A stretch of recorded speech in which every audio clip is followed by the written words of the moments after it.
හරි ළමයි AT3 අධ්‍යයනයට අපි ළමයි සාදරයෙන් පිළිගන්නවා. අද AT2 සහ 3 මාර්තු විභාගේ පැවැත්වුණා. ඉතින් AT2ට මුහුණ දුන්න සහ 3ට මුහුණ දුන්න විභාගයට මුහුණ දෙන සියලු ළමයින්ට ඉතින් අපි හොඳට විභාගේ සමත් වෙන්න අවස්ථාව උදා වේවා කියලා ප්‍රාර්ථනා කරන අතර AT2 අධ්‍යයන අවසන් කරපු ළමයින්ට දැන් පුළුවන් AT3 ඉගෙන ගන්න පටන් ගන්න. මේ විභාග ළමයි විශේෂයෙන් නතර කර නැත්නම් මාස එකක් කරලා මාස 6ක් මාස 4ක් 5ක් නිදහසේ ඉඳලා ඊළඟ අධ්‍යයන කරන විභාග නෙමෙයි. වෘත්තීය පාඨමාලාවක් කියලා කියන්නේ වෘත්තීය අධ්‍යාපනයේ ඉක්මනින් අවසන් කරගන්න එක තමයි වැදගත්. ඒකෝ වෘත්තීය අධ්‍යාපනයේ තමයි මාත් ඇතුළු මේ අපේ අනිත් සර්ලා සියලු දෙනාටම සෞභාග්‍ය උදා කරනවා නේ. සෞභාග්‍ය උදා කරලා ඒකට හේතුව ව්‍යාපාරික ලෝකෙට ගියාම ව්‍යාපාරික ලෝකේ අධ්‍යාපනික සුදුසුකම් වලට වඩා ව්‍යාපාරික ලෝකෙ ගන්නේ වෘත්තීය සුදුසුකම් වලට නිසා. හරි.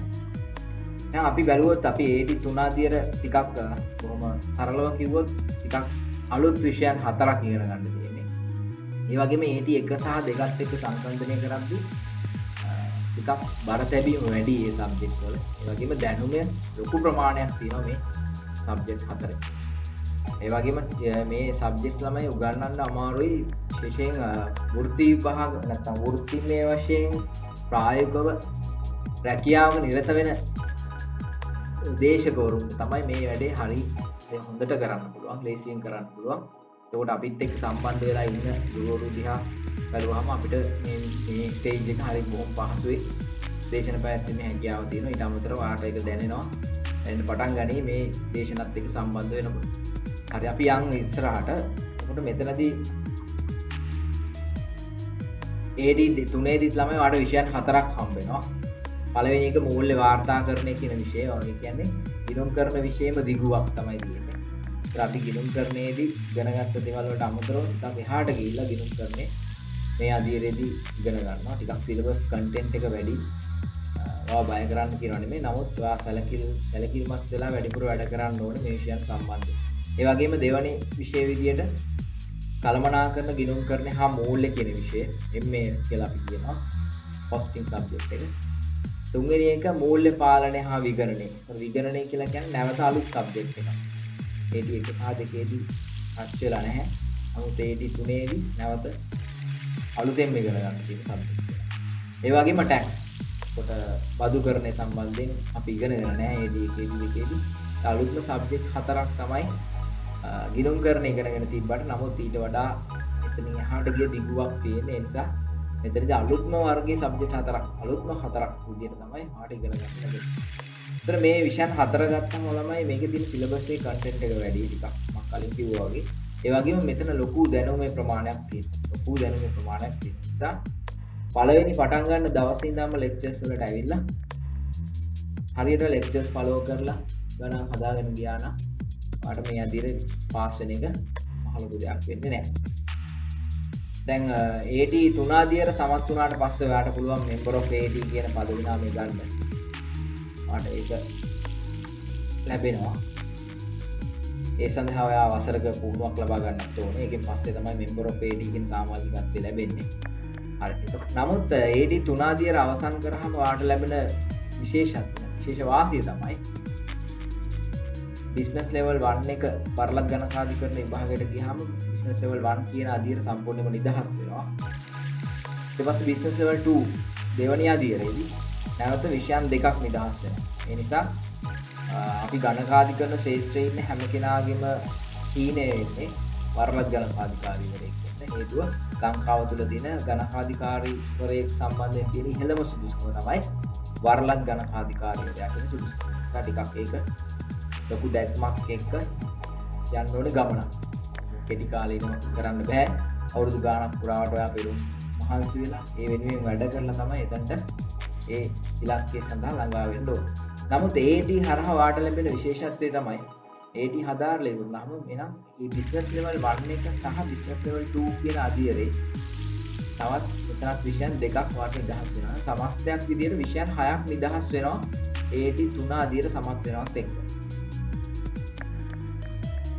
ඊට පස්සේ කරන්න තියෙන්නේ නම් AT level 2 business level 2 එකේ තව subject දෙකක් විතරයි. ඒකට එතන තියෙන subject දෙක දිහා බැලුවම ළමයි ඒ විෂයන් දෙකම වා AT 3 ආදියරේදී සහ AT 2 ආදියරේදී ඉගෙනගෙන යන විෂයන් දෙකක්. විෂයන් දෙකක්. ඒ නිසා මේ විෂයන් දෙක සමත් වීම පිළිබඳ ලොකු ගැටලුවක් ඇති වෙන්නේ නැහැ. AT හදාarලා ගියා. ඊට පස්සේ නැවත ඔයාලට තියෙන corporate level 1, corporate level and strategic level කියන අධීර දෙක විතරයි. මේ අධීර දෙකේ විස්තර වාට ඉදිරියේදී ලබා ගන්න පුළුවන්. ඒකෝට මෙතනින් පස්සේ මේ දෙක සමත් වුණාම වාට පුළුවන් වරලක් ගණකාධිකාරීවරයෙක් වෙන්න. නමුත් එතනදී වාට පුහුණු අවශ්‍යතාවයක් තියෙනවා. විශේෂයෙන් corporate level එකකින් පස්සේ strategic level කරන්න පුහුණු අවශ්‍යතාවයක් තියෙනවා. ඒක සම්පූර්ණ කරන්න ඕනේ. නැවත strategic level එකෙන් පස්සේ වාට නැවත හම්බ වෙනවා ළමයි case study කියලා විභාගයක්. case study එකක් තියෙනවා. case study එකෙන් පස්සේ තමයි වසර 3ක පුහුණුව සම්පූර්ණ කරාට පස්සේ වාට වරලක් ගණකාධිකාරීවරයෙක් වෙන්න පුළුවන්. ඒ නිසා AT 3 ආදියර ලොකු අඩිතාලමක් වාට තියෙනවා මේ හීනේ කරා ළඟා වෙන්න. ඉතින් වරලක් ගණකාධිකාරීවරයෙක් වුණාට පස්සේ වාට ලැබෙනවා තවත් පදවි නාමයක්. වගේ නම ඉස්සරහින් පාවිච්චි කරන්න පුළුවන් වරලක් ගණකාධිකාරීවරය ACA කියන පදවි නාමය. අපි ඒකට කියන්නේ Associated Chartered Accountant කියන පදවි නාමය. ඉතින් ඔයාලත් එක්ක මේ දේශන පවත්වන්න සම්බන්ධ වෙන මාත් ඇතුළු අනිකුත් අපේ දේශකවරු මේ විභාගය සම්පූර්ණ කරපු අය. ඒ නිසා හොඳ දැනුමක් සහිතව සහ වෘත්තීය ශාස්ත්‍රයේ දැන් රැකියාව නිරත වෙන දේශකවරු ඉන්නේ. එතනදී ඔයාලට ලැබෙන දැනුමේ ප්‍රමාණය සාමාන්‍ය ඩිවිෂන් පන්තිකට ගිහලා ගන්නවා වගේ නෙමෙයි. වඩා ලොකු දැනුමක් ලැබෙන විෂය සම්බන්ධව. හරි අපි පළවෙනි විෂය බැලුවොත් ළමයි පළවෙනි එක තමයි මූල්‍ය වාර්තාකරණ කියන විෂය. මම ඒක පටන් ගන්න කලින් අපි පිට එක සම්බන්ධ වෙනවා මේ අවස්ථාවේදී අපේ කොස්ටින්ස් අපේ කළමනාකරන දිනුම් කරන්නේ උගන්වන දේශකවරයා සහ බදු කරන උගන්වන දේශකවරයා අපිට සම්බන්ධ වෙලා ඉන්නවා. ඒක මොන හරි ඇඩ් කරන්න තියෙනවා නම් මේක අවස්ථාව අපි විෂයන් වලට යන්න කලින්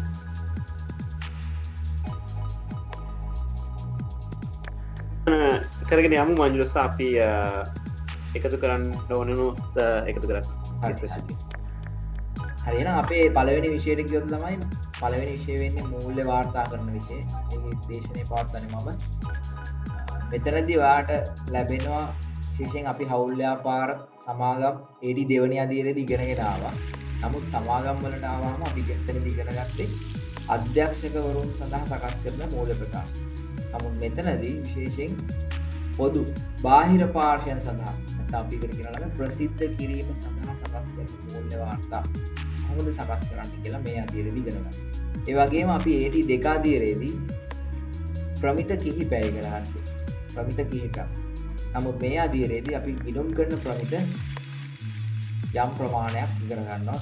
බහුතර ප්‍රමාණයක්. ඒ නිසා මෙතන ලොකු දැනුමක් තියෙනවා කියලා කිව්වේ මම ඒකයි. ඒ ගිණුම් කරන්නේ දන්නවා කියලා කියන ළමයි ගිණුම් කරන ප්‍රමිත දැනගන්නවා. ඒ නිසා ගිණුම් කරන වැඩිපුර ප්‍රමාණයක් වාට ආවරණය වෙනවා මේ අධීරයේදී. හරි මෙතනදී මේ බලන්න අපේ පළවෙනි chapter එක බැලුවොත් පාලනමය ව්‍යුහය ගිණුම් කරන්නේ ආචාර ධර්ම වල වැදගත්කම. මූල්‍ය වාර්තාකරණයේ ආකෘති රාමුව කියන කොටසට ලකුණු 10ක බර තැබීමක් තියලා තියෙනවා. නියාමන අවශ්‍යතා සහ මූල්‍ය ප්‍රකාශන පිළිවෙල කිරීමේදී ගිණුම් කරන ප්‍රමිත භාවිතා කිරීම. මේ කොටසේදී තමයි ඔයාට ප්‍රමිතින් ලැබෙන්නේ. ප්‍රමිත ගිණුම් කරන ප්‍රමිත ගොඩක් ඉගෙන ගන්න පුළුවන්. ඒ සඳහා විභාගයේදී ලකුණු 30ක බර තැබීමක් තියලා තියෙනවා. තේරෙනවා ලකුණු 30ක් කියන්නේ ලොකු ප්‍රමාණයක් නේ.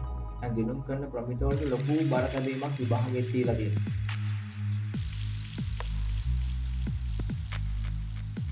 තුන්වෙනි පරිච්ඡේදය තමයි ප්‍රසිද්ධ කිරීම සඳහා සමාගමක මූල්‍ය ප්‍රකාශන සකස් කිරීම. මම කලින් පැහැදිලි කරා වගේ AT 2 අපි ඉගෙන ගත්තේ අභ්‍යන්තර කළමනාකරණයට දෙන්න. අපි ගිණුම් සකස් කරේ අභ්‍යන්තර කළමනාකරණය. නමුත් විශේෂයෙන් පොදු සමාගමක් ගත්තාම පොදු සමාගමක් මූල්‍ය ප්‍රකාශන සකස් කරලා ප්‍රසිද්ධ කරනවා. කොටස්කරුවන් සඳහා නිකුත් කරනවා. එහෙනම් ඒ මූල්‍ය ප්‍රකාශන කට්ටලය කොහොමද සකස් කරන්නේ කියන එක තමයි මේ අධීරයේදී අපි ඉගෙන ගන්න. ඒ සඳහා ලොකු බර තැබීමක් තියෙනවා 130ක බර තැබීමක්. ඊට පස්සේ අපි ගිණුම් කරන්නේ ඉගෙන ගන්නවා අපි ගිණුම් කරන ක්‍රියාවලිය තුලම අපි මූල ප්‍රකාශන සකස් කරාට පස්සේ ඒ තොරතුරු sannivedana නම් අර්ථකථනයක් කරලා sannivedana කරන්න ඕනේ. එහෙනම් අපි මේ හදාගත්ත මූල ප්‍රකාශන මූල හා මූල නොවන තොරතුරු දත්ත භාවිතා කරලා මොකද මේක තොරතුරක් බවට පත් කරන්නේ. the rich full information එකක් බවට පත් කරන්නේ. දැන් උදාහරණයක් මම කිව්වොත් යම් ව්‍යාපාරික ලාභය මිලියන 5යි කිව්වම ඔයාලට දෙන්නවා හොඳයි වගේ. හොඳයි කියන හැඟීමක් ඇති වෙනවා. නමුත් මෙහෙම කිව්වොත් යම් ව්‍යාපාරයක ලාභය ගිය අවුරුද්දේ මිලියන 15යි මේ අවුරුද්දේ මිලියන 5යි එහා සමාන තරංකාරී ව්‍යාපාරික ලාභය මිලියන 20යි. ඔකට ඔයාලට දැනෙන තොරතුරේ ස්වභාවය වෙනස් නේ. ඔයාලට දැන් දැනීමක් මේ හරහා සිද්ධ වෙනවා. අන්න අර තොරතුරු භාවිතා කරලා යම් අර්ථකථනයක් දීලා දෙනවා අපි මේ තොරතුරු වල தත්ත්වවල. ඒ කොටස සිද්ධ වෙනවා අපි එකට කියන අනුපාත විශ්ලේෂණයක් කරනවා අපි මේ හරහා. ඒ කොටස ආවරණය වෙනවා chapter number 4 එක. ඊට පස්සේ විශේෂයෙන් ළමයින්ට ටිකක් අමාරුයි කියලා විතර පාඩමක් ඒකාබද්ධ මූල ප්‍රකාශන. ඒකාබද්ධ මූල ප්‍රකාශන කියන්නේ ළමයි යම් ආයතනයක් තවත් ආයතනයක කොටස් අත්පත් කරගන්න. කොටස් අත්පත් කරගන්න. කියන්නේ ඒ කියන ආයතනේ තවත් සමාගමක කොටස් ප්‍රාග්ධනයේ කොටස් වලින් 150කට වඩා අත්පත් කරගත්තාම අපි කියනවා ඒ කියන ආයතනේ බීව පාලනය කරනවා. ඒ කියන ආයතනේ බීව පාලනය කරනවා. එහෙනම් දෙන්න පාලනය කරනවා නම් ඒ බලපෑම් කරනවා බීට එයා ගන්න තීරණ පාලනය කරනවා. බලපෑමටත් වඩා බීව පාලනය කරනවා ඒ කියන ආයතනය. ඇයි එයාගේම ආයතනය හා සමානයි. එහෙනම් අපිට ගිණුම් කරන්නේදී කියනවා එහෙනම් ඇයි ඔය දෙන්න වෙන වෙනම ගිණුම් සකස් කරන්න දෙන්න එකතු වෙලා එකක් හදන්න. අන්න ඒකට අපි කියනවා ඒකාබද්ධ මූල ප්‍රකාශන. මූල ප්‍රකාශන දෙකක් හෝ කීපයක් එකතු කරලා මූල ප්‍රකාශන සකස් කරන එක තමයි මේ කොටසේදී සිද්ධ වෙන්නේ. මේක ටිකක් අමාරු කොටසක් විදිහට තමයි සලකන්නේ. නමුත් අපිට මට තියෙන අත්දැකීම් එක්ක මම මේ මූල ප්‍රකාශන සෑහෙන ප්‍රමාණයක් සකස් කරලා දිනවා ප්‍රායෝගිකව. ඒ නිසා ඒ අත්දැකීම් එක්ක හරි බොහොම පහසුවෙන් ඉගෙන ගන්න පුළුවන් මේ පාඩම. ඒ සඳහා ලකුණු 15ක බර තැබීමක් විභාගයේදී තියලා තියෙනවා. දැන් ඒක ඔන්න මූල්‍ය වාර්තාකරණ කියන විෂයේ සමස්තය 100% ආවරණය වෙනවා. එහෙනම් මම කලින් කිව්වා වගේ ළමයි අපි ගිණුම් කරන්නේ මේ අවසාන අධ්‍යය. ඒ නිසා මෙතනදී ලොකු දැනුමේ ප්‍රමාණයක් වාට ලැබෙනවා. ඒ නිසා මුල ඉඳන්ම වැඩ කරන එක වැදගත්. මේ AD 3 අධ්‍යයර පටන් ගන්නවත් එක්ක. මොකද අපි විශේෂයෙන් AD 2 කරද්දී ළමයි අවසාන මොහොතේ කතා කරන ළමයි අපිත් එක්ක. ඉතින් සමහර ළමයි මුල ඉඳන්ම වැඩ කරපු ළමයි හිටියා. සමහර ළමයි අන්තිම කාලේ ස්ටඩි ලීව් දාලා තමයි පාඩම් කරන්න හිතන් ඉන්නේ. නමුත් ඒ ප්‍රාතිහාර්ය පාන්න බෑ ළමයි මේ විභාගවලදී. මේවා අනිත් එක වෘත්ති විභාග. වෘත්ති විභාග කියලා කියන්නේ විභාග පාස් වීම නැත්නම් සමත් වීම කියන එක නෙමෙයි නිර්ණායක. ඒකගේ දැනුම. ඒක දැනුම ලබා ගන්න නම් අනිවාර්යෙන්ම හොඳ ආයතනයකට සම්බන්ධ වෙන හොඳ ගුරුවරුන්ගේ ඒ වගේම එයා කාලයක් තිස්සේ මේ දේවල් ඉගෙන ගන්න. කාලයක් තිස්සේ ඉගෙන ගත්තොත් තමයි ඒ දේ දීර්ඝ කාලීනව පැවැත්මක් තියෙන්නේ. කාලයක් තිස්සේ කරන දේ. නමුත් අන්තිම මොහොතේ ඔයා පාඩම් කරලා මේ කරන වැඩේ තව මාසයක් විතර ඇද්දි ඒ සියල්ල අමතක. නමුත් ඒ දැනුම වැදගත් ළමයි වාට ප්‍රායෝගිකව රැකියාවක නිරත වීමේ. ඒ නිසා දැන් මම උදාහරණයක් විදිහට මම රැකියාවකට ගියාම මේ ඒකාබද්ධ මූල ප්‍රකාශන මට හදන්න. ඉතින් ඒ දැනුම නැතුව මට හදන්න පුළුවන්. බෑ. නේ? ඒ වගේ සමාගමක මම වැඩ කරලා තියෙනවා. පොදු සමාගම මම තමයි ප්‍රධාන ගණකාධිකාරිවරයා විදිහට වැඩ කරන්නේ. මේ නියාමන අවශ්‍යතා. සමාගමක පොදු සමාගමක ප්‍රසිද්ධ කිරීම සඳහා මූල ප්‍රකාශන සකස් කරන්න මේ දැනුම වැදගත්. ඒ නිසා අනිවාර්යයෙන්ම මේ විෂයන් ඉගෙන ගනිද්දී විභාගේ පාස් වීමට වඩා අනිවාර්යයෙන්ම ඔයාගේ අවධානය යොමු වෙන්න ඕනේ දැනුම සඳහා. දැනුම ගත්තට පස්සේ විභාගේ පාස් වෙන එක බෝනස් එකක් විදිහට වෙනවා. නමුත් මම මෙතන මේ කියන්න උත්සාහ කරන ළමයි AD 3 අධීරට එනවත් එක්කම ඔයා හිත හදා ගන්න ඕනේ. ඔයාගේ ක්‍රමවේදයේ තිබ්බේ කලින් අන්තිම මොහොතේ පාඩම් කරලා විභාග කරන්න මම. ඒක වෙනස් කරගන්න වෙනවා. වෙනස් කරලා අනිවාර්යයෙන්ම මුල ඉඳන් පළවෙනි සතියේ ඉගෙන ගන්න දේ ඒ සතියේම ඉවර කරන ඒ විදිහට ක්‍රමානුකූලව විනයක් ඇතුව මේ පාඩම ඇතුලේ නැත්නම් මේ අධීර ඇතුලේ අධ්‍යාපන කටයුතු කරන්න ඕනේ. මොකද ඉතා වැදගත් අධීරක් AD 3 අධීරක. එහෙනම් පොඩි දෙයක් කියන්නම්. ඔව් කියන්න. දැන් ඒක මතක් කරපු එකයි ඒක හොඳයි මේ ක්ලාස් එක පටන් ගන්නකොටම සමහරක් කට්ටිය හිතාගෙන ඉන්න පුළුවන් ඇති අවසාන මොහොතේ සතියක් හරි දෙකක් හරි අරගෙන පාඩම් කරලා එක්සෑම් ගොඩ දාන්න පුළුවන් කියලා. ඒක ගොඩක් ගැලපෙයි සමහරක් වෙලාවට කැම්පස් එකේ ඩිග්‍රියක් කරනකොටනේ ස්ටඩි ලීව්ස් වලින් දාලා. මොකද ඒක ගොඩක් ඇකඩමික් කියන්නේ තියරි තියෙන්නේ. ටික කටපාඩම් කරලා හරි අවබෝධයක් නැති වුණත් කටපාඩම් කරලා හරි ගොඩ දා ගන්න පුළුවන්. නමුත් වෘත්ති විභාග කියන එක ඒ මට්ටමේ සලකන්න හොඳ නැහැ. මොකද මේක කටපාඩම් කරලා දෙන්න පුළුවන් උත්තරයක් නෙමේ.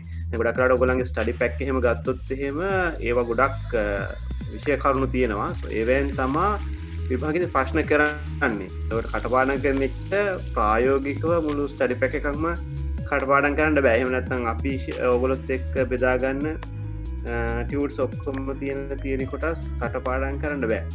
හැබැයි හරි ලේසි ක්‍රමයක් තියෙනවා ඉගෙන ගන්න දේවල් අර කියන්නේ අවබෝධ කරගත්තොත් ඒ කියන්නේ වටපිටාව දැනගත්තොත් එහෙම ඕන පාඩමකින් අහන තියරි කොටසකට තමන්ගේ දැනුමෙන්ම කටපාඩමකින් තොරව තමන්ගේ දැනුමෙන්ම උත්තර දෙන්න පුළුවන්.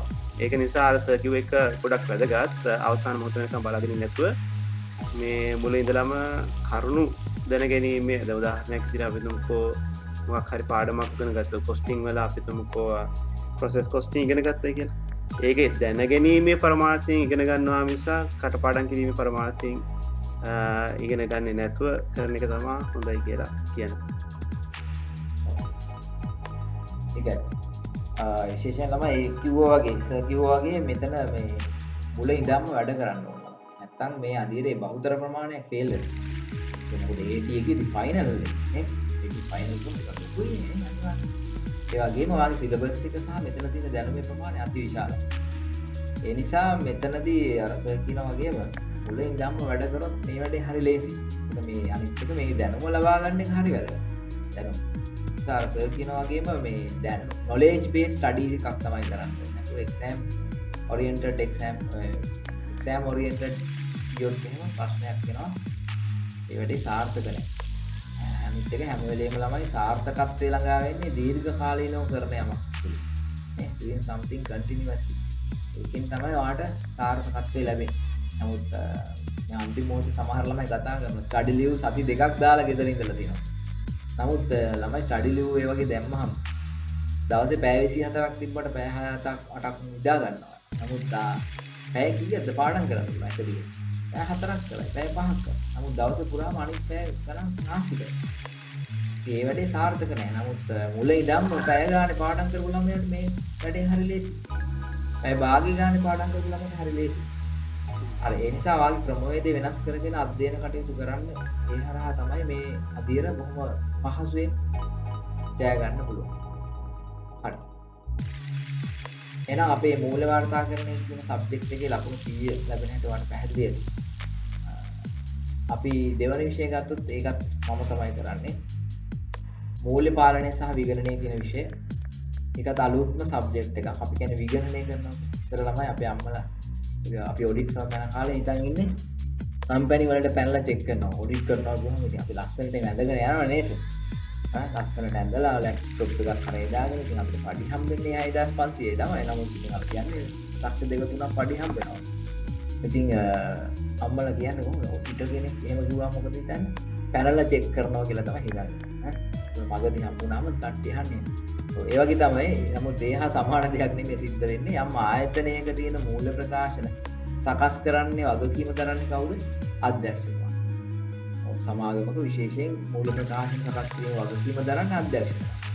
ඒතර මේ සකස් කරපු මූල්‍ය ප්‍රකාශන අර බාහිරව ඉන්න කොටස් කරු. අයිතිකරුවෝ ඉන්න ළමයි සමාගමක බාහිර. දැන් බාහිරව මේ ඉන්න කොටස් කරුවන්ට මේ මූල්‍ය ප්‍රකාශන දුන්නාට ඒ මිනිස්සු විශ්වාස කරන්නේ. නේ? විශ්වාස කරන්නේ. එහෙනම් අන්න විශ්වාසය වැඩි කරන්න යම් ක්‍රියාමාර්ගයක් ගන්න. එහෙනම් ඒ ක්‍රියාමාර්ගය තමයි විගණනය. අපි යම් පාර්ශ්වයකට කියන ස්වාධීන පාර්ශ්වයකට අනේ ඇවිල්ලා අපේ මූල්‍ය ප්‍රකාශන චෙක් කරලා මේක හරි වැරදිද කියලා කියන්නේ. දැන් යා කියනවා මේක සත්‍ය හා සාධාරණ වේ කියලා. අන්න බාහිරව ඉන්න පාර්ශ්වයේ විශ්වාසනීයත්වය මේ හරහා වැඩි වෙන්න බලපාන. නේ? දැන් ඒක තමයි ළමයි මූලික විගණනයේදී සිද්ධ වෙන්නේ. හරි එහෙනම් අපි පාඩමට ගියොත් මේකෙදි ව්‍යාපාරයක් සම්බන්ධයෙන් මේ විගණනය කරන්නේ. ඒ නිසා ව්‍යාපාරික පරිසරය මොකක්ද? මේ ව්‍යාපාර ආයතනයේ තියෙන පාලන රාමුව. පාලන රාමුව කියලා කියන්නේ ව්‍යාපාරයක් බොහොම සුළුවෙන් කරන්න බෑ. හැම වෙලේම කන්ට්‍රෝල්ස් තියෙනවා. දැන් උදාහරණයක් විදිහට ඔයා බැංකුවට ගියාම දකින්න ඇති බලන්න කැෂියර් පොලිමේ හිටගෙන ඉන්නවනේ පිළිවෙලකට ගිහිල්ලා. එතනට දුන්නාට පස්සේ එයා සල්ලි ගන්නවා. සල්ලි ගත්තට පස්සේ ස්ලිප් එකේ තියෙන ඒ කාර්යභාරය කරනවා පිළිවෙලක් තියෙනවා නේ. හැම දෙයක්ම වෙන පිළිවෙලක් තියෙනවා. ඒ වගේ හැම ව්‍යාපාරයකම සිද්ධ වෙන ඕන ක්‍රියාවලින් කිසි පිළිවෙලකට සිද්ධ වෙනවා. අපි ඒකට කියනවා පාලන රාමුවක් කියලා.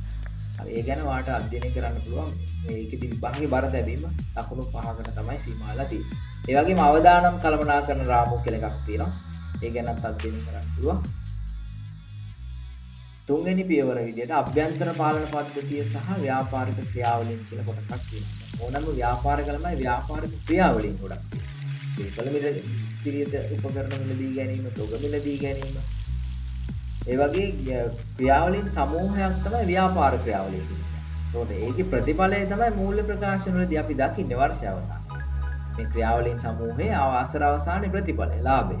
නැත්නම් වර්ෂය අවසානයේදී ව්‍යාපාරයේ ශරීර සෞඛ්‍ය තත්ත්වය.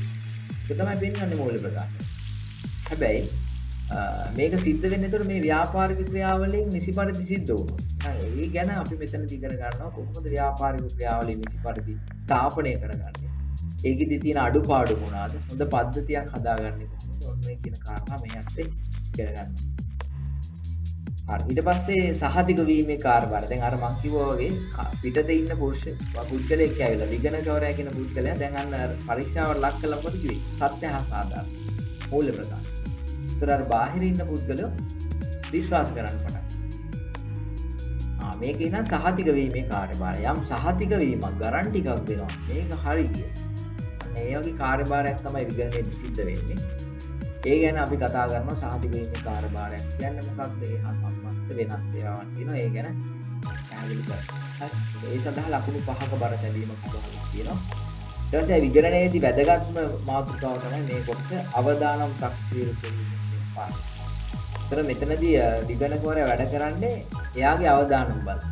එයා බලන්න මූල්‍ය ප්‍රකාශන චෙක් කරනවා. මූල්‍ය ප්‍රකාශන පරීක්ෂා කරනකොට වැඩිපුර අවදානමක් තියෙන්න ඕන තැන් වලට එයා වැඩිපුර වැඩ කරනවා. අඩුවෙන් අවදානමක් තියෙන තැන් වලට අඩුවෙන් වැඩ කරනවා. දැන් එයා කරන්නේ අවදානම් මත පදනම් වෙච්ච විගණනය. අපි ඒකට කියනවා රිස්ක් බේස් ඔඩිට් එකක්. දැන් ඒක කරන්නේ කොහොමද? සහ විගණන ක්‍රියාවලිය එතනින් එහාට කොහොමද සිද්ධ වෙන්නේ කියලා අපි මේ අදියේදී ඉගෙන මේ පරිච්ඡේදය. ඊට පස්සේ විගණන සාක්ෂි රැස් කිරීම.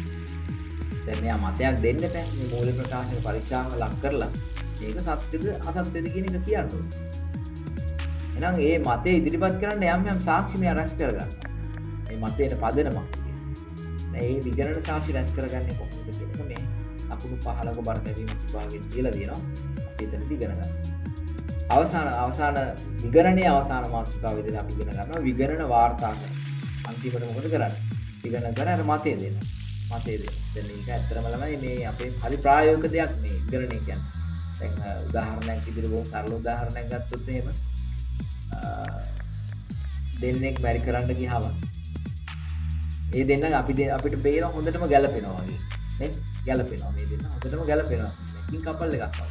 හැබැයි මේ පිළිබඳ යම් කවුරු හරි පිටත පාර්ශ්වයක් සහතික වීමක් තියෙනවා. මනමාල පාර්ශ්වය කියන මනමාලගේ පාර්ශ්වය බලන්න කොච්චර ලස්සනද ගැලපෙනවද මේ කපල් එක කියලා. නමුත් මනමාලගේ පාර්ශ්වයේ එහෙම විශ්වාස කරන්නේ නැහැ. එහෙනම් ඒ විශ්වාසය වැඩි කරන්න මොකද කරන්න පුළුවන්? මේ සඳහා අන්න දෙවන පාර්ශ්වයක් ගන්න වෙනවා ස්වාධීන පාර්ශ්වය. අන්න යනවා දෛවඥය ගාව. යා ගලපලා කේන්දර කියනවා මේ දෙනවා. මේ 175ක් විතර ගලපලා. අන්න එතනින් මොකක්ද උනේ? අර මනමාලගේ පාර්ශ්වයේ විශ්වාසනීයත්වය වැඩි දියුනේ හේතුව. අන්න ඒ වගේ කාරණාවක් තමයි මෙතනදි සිද්ධ වෙන්නේ. දැන් යම් පාර්ශ්වයකගේ අවිශ්වාසය වැඩි කරලා අවිශ්වාසය අඩු කරලා විශ්වාසය වැඩි දියුණු කරන්න විගණකවරයා ඇවිල්ලා මූල්‍ය ප්‍රකාශන පරීක්ෂා කරලා බලලා කියනවා මේක හරිද වැරදිද. දැන් අවසානයේදී මෙයා හරිද වැරදිද කියන්නේ මෙන්න මේ වාර්තාකරණය කියන කොටසේ. හරි ඊට පස්සේ විගණකවරයා කියලා කියන්නේ හැම වෙලේම වරලත් ගණකාධිකාරීවරයෙකුට. නම් වරලත් ගණකාධිකාරීවරයෙකුට විතරයි විගණනය කරන්න පුළුවන් වර්තමානයේදී. හැබැයි වරලත් ගණකාධිකාරීවරයෙකු වුණාම එයාටත් තියෙනවා ආචාර ධර්ම. අවංක වෙන්න ඕනේ නම් සුභාවය සුරකින්න ඕනේ. මොකද මේක වෘත්තියක් නෙලම එන වෘත්තියේ දියුණුව. වෘත්ති ප්‍රගතිය සඳහා මේ ආචාර ධර්ම පද්ධතියක් වරලත් ගණකාධිකාරිය ආයතනය විසින් හඳුන්වලා දීලා තියෙනවා. එහෙනම් ඒ කොටස මෙතනදී ආවරණය වෙනවා වෙනම ලකුණු 10ක් යටතේ. අවසාන වශයෙන් විගණනයේ ගුණත්වය අපි කියන්නේ ක්වොලිටි කන්ට්‍රෝල් කියන්නේ. මේ ගාමන්ට්ස් වල වැඩ කරනකොට කියන්නේ QC කියන්නේ ක්වොලිටි කන්ට්‍රෝල්. අවසානයේදී ප්‍රොඩක්ට් එක යාලා තමයි චෙක් කරලා බලන්නේ. ගනුදෙනු කරුට යන්න කලින්. ඒ කොටස තමයි මෙතනදී සිද්ධ වෙන්නේ. මූල ප්‍රකාශන විගණනය කියන්නේ. මාතෘකාව.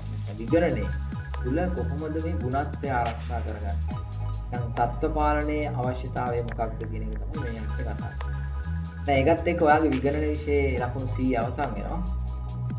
එතකොට මේකත් ළමයි අලුත්ම සබ්ජෙක්ට් එකක්. නමුත් හරි ආසාවෙන් ඉගෙන ගන්න පුළුවන්. මේ අපි දැන් ඇත්තටම ළමයි ගිණුම්කරණය ගොඩාක් වැදගත් විදියට හිතලා අපි වැඩිපුර බර තියනවා ගිණුම්කරණය. නමුත් යම් ආයතනයකට ගියාම ළමයි දැන් අපි අත්දැකපු දේවල් යම් ආයතනයකට ගියාම ආයතනයේ පාලන පද්ධතිය හදන්න වෙන්නේ ඔයාට. ආයතනයේ පාලන ව්‍යාපාරික ක්‍රියාවලීන් වල අඩුපාඩු සිද්ධ වෙලා තියෙනවා ඔයා තමයි හදන්නේ. ඒ නිසා අනිවාර්යයෙන්ම මේ පාලන පද්ධතිය ඒ තියෙන අවදානම් ඒ පිළිබඳ හොඳ අවබෝධයක් තියෙනවා. ඒ හරහා යම් ආයතනයකට එකතු වෙන ඔයාට පුළුවන් ව්‍යාපාරයට අලුත් වටිනාකමක් ඒකට හරි කැමති ව්‍යාපාරයේ අයිතිකරුවා සහ ව්‍යාපාර ඉහළ කළමනාකරුවා. ඔයාව හයිලයිට් වෙනවා ඒකදී ව්‍යාපාරික අදාළ ව්‍යාපාර ආයතනය. ඒකට ඒ හරහා ඔයා ව්‍යාපාරයට අලුත් දේවල් එකතු කරනවා. ඒ දේ කරන්න පුළුවන් මේ විෂය හොඳට ඉගෙන ගන්න. මේ විෂය ඉතා හරි වැදගත්. දැන් මටත් ඇත්තටම ප්‍රායෝගිකව ආයතන වලට ගියාම අපිට දැන් මේ විගණනයේ මට උගන්වලම ළමයි මට පේනවා මේ ආයතනයේ තියෙන පාලන පද්ධතිය අඩුපාඩු ක්‍රියාවලියේ තියෙන අඩුපාඩු පේනවා. ඒවා හඳුන්වලා පෙන්නලා දීලා ඒවා හදනකොට අපිට ප්‍රතිලාභ වෙනවා. මේ අපිට ලොකු රෙකග්නිෂන් එකක් ආයතන තුල හැදෙනවා. මෙයා නම් වැඩ කාලයක්. ඒ වගේ හැඟීමක් ආයතනය තුල ඇති වෙනවා මේ හරහා. මොකද හේතුව වර්තමානයේදී ගිණුම් කරන්නේ පැත්තෙන් ඇත්තටම අපිට දැනුම තියෙන්න ඕනේ. නමුත් ගිණුම් කරන පද්ධති හරහා මූල්‍ය තත්ත්ව ප්‍රකාශනය ආදායම් ප්‍රකාශනය හරියට පහසුවෙන් හොයාගන්න. හරි පහසුවෙන් හොයාගන්න. just click of a button ඔයා ක්ලික් කරපුව ගමන් වර්ෂ අවසානයේ මූල්‍ය ප්‍රකාශන කට්ටල එනවා. නමුත් එතනදී ඒක අර්ථකථනය කිරීම සඳහා ඔයා ඕනේ. නමුත් ඔය ඒකේ තියෙන දේවල් කෙනෙකුට හඳුන්වලා දෙන්න බෑ. පැහැදිලි කරන්න බෑ. ඒ සඳහා අවශ්‍යයි. නමුත් වැඩි අවධානය මෙන්න මේ වගේ විෂයකට යොමු කරන්න පුළුවන්. හේතුව බහුතර ගණකාධිකාරීවරු ගිණුම් කරන්නේ පිළිබඳ හොඳ අවබෝධයක් තියෙනවා. නමුත් ව්‍යාපාරයේ තියෙන පාලන පද්ධතිය මේ පාලන පද්ධතිය හරියට සකස් කරගන්න.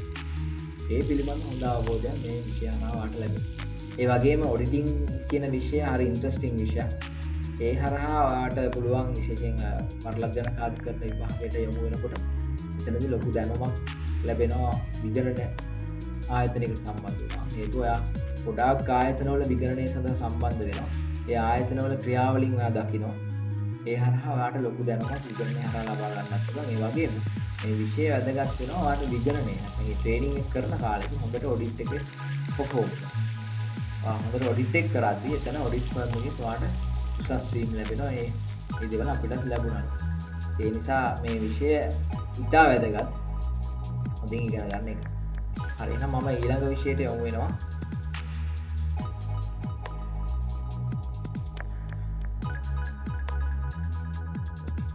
මේ ඊළඟ විෂයට යමු වෙනවා අපේ පිරිවැය ගිණුම් කරන එක කොටස. එතකොට ඒ පිරිවැය ගිණුම් කරන ඒ වගේම ළමයි ඔඩිටිං and accounting දෙකම මම තමයි දේශන පවත්වන්නේ. මම වරක් ගණකාධිකාරීවරයෙක්. ඒ වගේම වර්තමානයේ ලොකු ආයතනයක ප්‍රධාන ගණකාධිකාරීවරයෙක් වැඩ කරනවා. ඒ නිසා මේ දැනුමත් එක්ක මේ දේශන පැවැත්ම හරි ලේසි. ඒ වගේම ඔයාගේ ස්ටඩි පැක් එක ගත්තොත් ඔඩිටිං ස්ටඩි පැක් එකේ chapters ගණනාවක් සකස් කිරීම සඳහා මම දායක වුණා. මේ පාර ඒ නිසා ඉතින් ඒ ටික ගන්නන එක මට හරි ලේසියෙන් කරන්න පුළුවන්. හරි අපි අනිත් විෂයට යමු වුණොත් අපේ කොස්ටිං සබ්ජෙක්ට් එක කියලා අපි කියන්නේ මේකට කළමනාකරන ගිණුම් කරන්නේ. ඉතින් මේක අමතක කරන්න බෑ. අපි ගිණුම් කරන්නේ කොටස් දෙකකට බෙදුවාම මූල්‍ය ගිණුම් කරන්නේ තමයි අපි කලින් කතා කරේ. මේ තියෙන්නේ කළමනාකරන. ඒ නිසා AD දෙකාදීයේදී 130ක වර තැබීමක් තිබ්බ විෂය දැන් ඔන්න සමස්ත විෂයක් විතරවට ලැබිලා තියෙනවා. දැන් මේ විෂය හඳුන්වා දීමට මට වඩා හොඳ එක්ස්පීරියන්ස් එකක් තියෙනවා. සහ ව්‍යාපාරික ලෝකයේ ලොකු ආයතන වල වැඩ කරලා තියෙන අපේ සිද්ධාර්ථ මේ සම්බන්ධයෙන්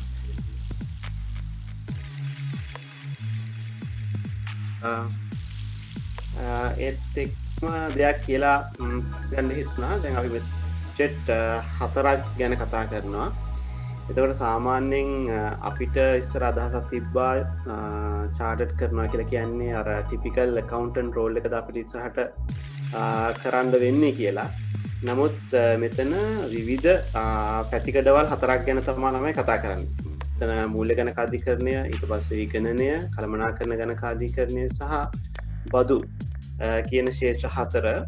ඔය ශේෂ්ත්‍ර 4න් ඕගොල්ලන්ට රැකියා 4ක් හොයාගන්න පුළුවන්. Financial accountant, management accountant, tax accountant and auditor කියන එක. එතකොට තමන්ගේ දැන් විෂයක් විදිහට අපි chartered කරන නැත්නම් AAT කරනකොට විෂයක් හැටියට අපිට මේ ඔක්කොම ඉගෙන ගන්න වෙනවා. නමුත් ඕගොල්ලන්ගේ ඉන්ට්‍රස්ට් එක මත, ඕගොල්ලන්ගේ වැඩි කැමැත්ත මත ඕගොල්ලෝ ඉස්සරහට යන ශේෂ්ත්‍රය තීරණය කරන්න පුළුවන්. කෙනෙක්ට මැනේජ්මන්ට් accountant කෙනෙක් වෙන්න අදහසක් තියෙනවා නම් විභාගික කම්ප්ලීට් කරන ගමන් කළමනාකරණ ගණකාධිකරණය පිළිබඳව වැඩියෙන් හදාරන්න හැකියාවක් තියෙනවා. ඉතින් අපි මේ සබ්ජෙක්ට් එක ගැන කතා කරොත් එහෙම මේක කොස්ටිං වලට එහා ගිහිල්ලා අපි කතා කරන්නේ පිරිවැය ගණකාධිකරණය, මූල්‍ය ගණකාධිකරණය, කළමනාකරණ ගණකාධිකරණය කියලා ශේෂ්ත්‍ර 3ක් තියෙනවා. ඒක මුලදී අපි කතා කරා 82 වලදී. 82 වලදී ළමයි ඔයගොල්ලෝ ඉගෙන ගත්තේ 30ක බර තැබීමක්, මූලික හැඳින්වීමක් පමණයි. නමුත් ඊට එහා ගිහිල්ලා සම්පූර්ණ විෂයක් විදිහට කළමනාකරණ ගණකාධිකරණය ඔයගොල්ලෝ 83 අධ්‍යයනයේදී ඉගෙන ගන්නවා. මේකත් හරි ඉන්ට්‍රස්ටිං සබ්ජෙක්ට් එකක් ළමයි. මොකද ඔයගොල්ලන්ගේ සිතීමේ හැකියාව ගොඩක් සම්බන්ධ වෙන විෂයක් හැටියට කළමනාකරණ ගණකාධිකරණය හඳුන්වන්න පුළුවන්. මම ගොඩක් වෙලාවක් ගන්නේ නැතුව ඔයගොල්ලෝ අවුරුදු කියන්නේ මාස 6ක් පුරාවට කතා කරන්න යන සිලබස් එක ගැන පොඩි හැඳින්වීමක් කරන්න. ඉස්සෙල්ලාම තියෙන්නේ කළමනාකරණ ගිණුම්කරණයේ හැඳින්වීම, තීරණ ගැනීමේදී අදාළ පිරිවෙන් සහ අවිනිශ්චිතතා සහ අවදානමැත්තේ තීරණ ගැනීම. මෙතනදී ගොඩක් ගණිතයට සම්බන්ධ. එහෙම නැත්නම් අපි ස්ටැට් වලදී එහෙම කතා කරපුවා රුක් සටහන් අඳින ඒවා, ලීනියර් ප්‍රෝග්‍රෑමින් අඳින ඒ කියන්නේ සීමාකාරී සාධක තියෙනකොට කොහොමද තීරණ ගන්නෙ වගේ ගණිතමය පැත්තට පොඩ්ඩක් බර පාඩමක් කතා කරන්නේ. ඒක ලොකුවට අමාරු මාතෘකාවක් නෙමෙයි. ඒකට ලකුණු 25ක බර තැබීමක් තියෙනවා.